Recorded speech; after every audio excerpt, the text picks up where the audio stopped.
the wage gap logic bomb that you delivered is based off all kinds of assumptions that just don't apply in real world work ethic.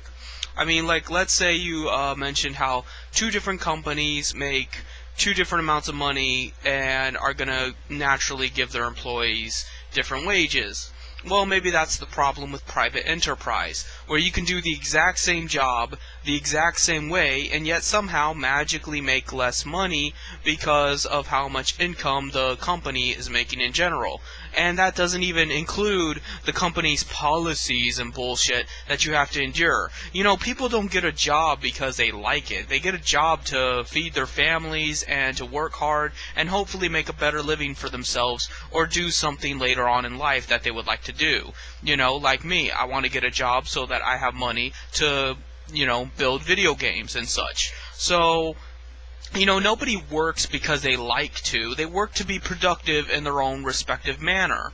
So why are we bound by these company policies and differentiating company incomes when there's no need for it? If we do the work, we should get the same product out of it. We should get the same for what we put in. You put in, you get out. It seems simple enough.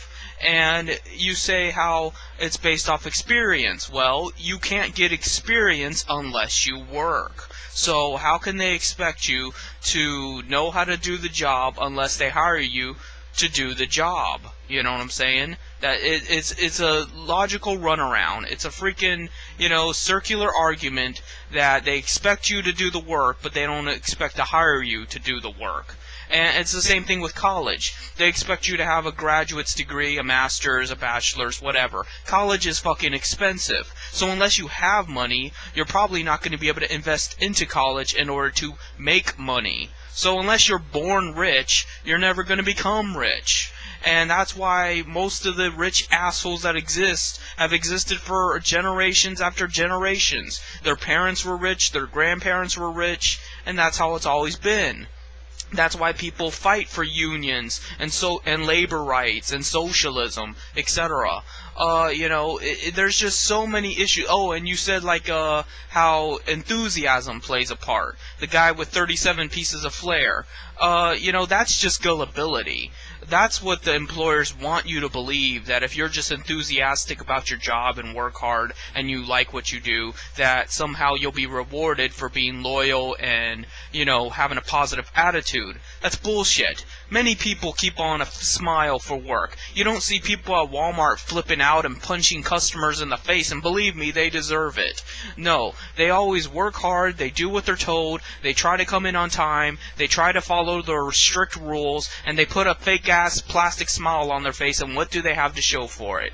Nothing. Enthusiasm doesn't get you anywhere. It either makes you believe in a lie, and then you get screwed over, or you're just keeping on a facade so you don't get fired.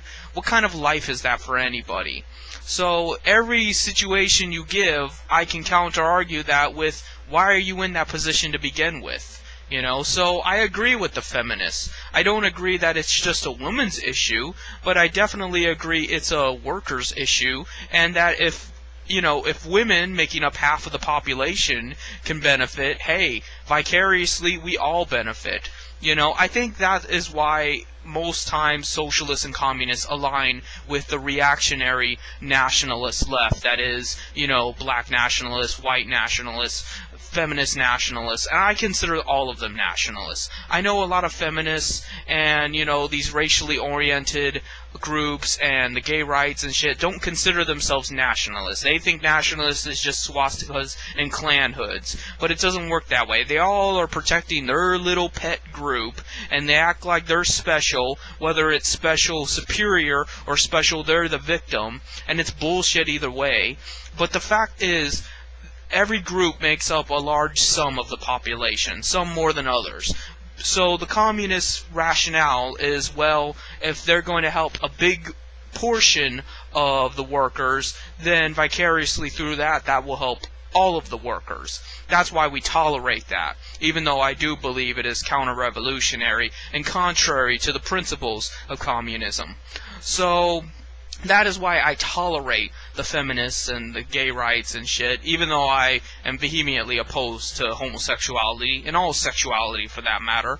But, you know, in a lot of ways, I agree with feminists more than I expect to. You know, the more I hear people complain about feminism, the more I'm inclined to just, you know, disagree with anti-feminists. Because while I don't agree that, you know, it should just be women protected, everything feminists believe, I believe. I just wish it would apply to everybody. I just wish it wouldn't just apply their, you know, logic to women. You know, it's not just women getting fucked over. If you're poor, you're getting fucked over. If you're even middle class, you're getting fucked over. Except the middle class believe the shit that the rich are telling them.